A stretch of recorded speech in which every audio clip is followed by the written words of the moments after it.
Kuracie risotto na azijský spôsob. Kuracie mäso si očistíme a nakrájame na rezančeky. Zhruba na takúto veľkosť a prehodíme do misky. Pridáme jedno vajíčko a 1,5 lyžičky škrobu. Dobre zamiešame. Ďalej si nakrájame očistený stopkový celer, 1 mrkvu, 3 jarné cibulky, tie si prehodíme do extra misky, pôjdu totižto neskôr. Zelenú a červenú papriku na rezančeky a presunúť do zvlášť misky. Čínska kapusta pôjde zvlášť s jarnou cibulkou.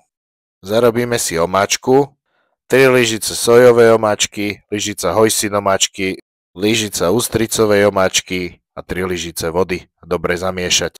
Do rozpáleného voku si dáme zarestovať mäso, kľudne do farby, kvôli tomu škrobu ostane šťavnatá. Znova rozohrejeme wok a zatiahneme cesnak a pridáme bambusové výhonky. Po cca 2 minútach opekania prihoď mrkvu, papriku a celer. Opekaj 4 až 5 minút a pridaj tú kuracinu. Opekaj ďalšiu minútu a prihoď jarnú cibulku a kapustu. 2 minúty opeč a následne pridaj 150 g uvarenej ryže. Zase 2 minúty peč a pridaj omáčku. A už len tak minútku do konca. A vo finále si to už iba nalož na tanier a niečím ozdobia som použil smaženú cibulu. Rýchly obed, ktorý je behom pol hodiny na stole. Dobrú chuť a vidíme sa na budúce.